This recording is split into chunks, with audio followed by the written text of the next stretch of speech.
नमस्कार, मैं नियाज खान और आप देख रहे हैं एनएमएफ न्यूज। रामपुर के सियासी इतिहास में ऐसा पहली बार हो रहा है कि आजम खान के परिवार का कोई भी सदस्य ना तो सांसद है और ना ही विधायक। कुछ ही महीनों पहले बीजेपी नेता आकाश सक्सेना ने जहां आजम खान के विधानसभा सीट रामपुर पर प्रचंड जीत हासिल करते हुए उनसे ये सीट छीन ली, तो वहीं दूसरी तरफ अब आजम खान के बेटे अब्दुल्ला आजम का स्वार सीट पर लगातार ही बीजेपी की नजर है और इस सीट के लिए लगता है बीजेपी के दमदार उम्मीदवार की तलाश भी पूरी हो गई है। आखिर कौन है वो शख्स, देखिए इस रिपोर्ट में।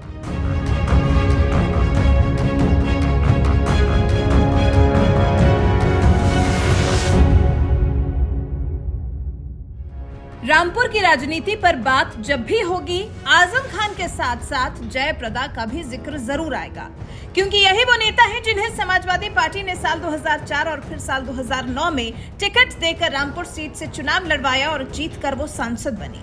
बस यही बात शायद आजम खान को पसंद नहीं आई और जब जयप्रदा ने बीजेपी का दामन थामा तो आजम खान ने उनके खिलाफ विवादित बयान देते हुए क्या कुछ कहा था, खुद ही सुन लीजिए। 10 बरस जिसने रामपुर वालों का खून पिया, लहू पिया, जिसकी उंगली पकड़कर हम रामपुर में लेकर आए, रामपुर की गलियां, रामपुर की सड़कों की पहचान कराई, किसी का कांधा नहीं लगने दिया उसके शरीर से, आप गवाही दोगे। कांधा नहीं लगने दिया, छूने नहीं दिया, गंदी बात नहीं करने दी। आपने 10 साल अपना प्रतिनिधित्व कराया, मगर आपने और मुझ में क्या फर्क है? शाहबाद वालों, रामपुर वालों, उत्तर प्रदेश वालों, हिंदुस्तान वालों, उसकी असलियत समझने में आपको 17 बरस लगे। मैं 17 दिन में पहचान गया कि इनके नीचे का जो अंडरवेयर है वो खाकी रंग का है। मैं 17 दिन में पहचान गया। आपको पहचानने में 17 बरस लगे।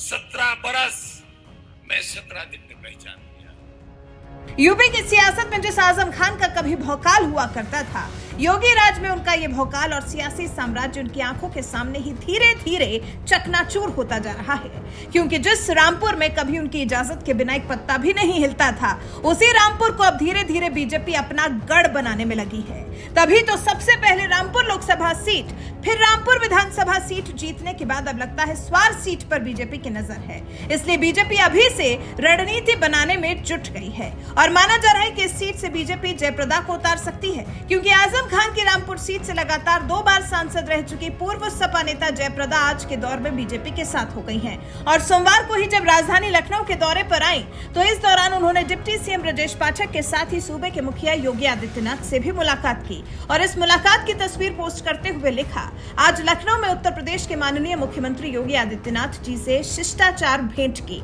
सीएम योगी और जयप्रदा के बीच हुई इस मुलाकात के बाद से ही अटकलें लगाई जाने लगी हैं कि बीजेपी रामपुर की स्वार विधानसभा सीट पर होने वाले उपचुनाव में जयप्रदा को टिकट देकर आजमा सकती है, क्योंकि रामपुर की सियासत उनके लिए कोई नई बात नहीं है। 10 साल तक वो इसी रामपुर से सांसद रही और अब माना जा रहा है कि बीजेपी उन्हें आजम खान के बेटे अब्दुल्ला आजम की स्वार सीट जीतने की जिम्मेदारी दे सकती है, क्योंकि ये मुलाकात भले एक शिष्टाचार मुलाकात हो, लेकिन ये मुलाकात ऐसे समय में हो रही है जब 6 महीने के अंदर ही यूपी की खाली हुई 2 सीटों पर उपचुनाव होने वाले हैं, जिसमें से एक सीट जहां मिर्जापुर की 96 है तो वहीं दूसरी सीट रामपुर की स्वार है, जहां से आजम खान के बेटे अब्दुल्ला आजम ने योगी लहर में जीत हासिल की थी। लेकिन कुछ ही दिनों पहले उनकी विधायकी चली गई थी, जिसकी वजह से ये सीट अब खाली हो गई है।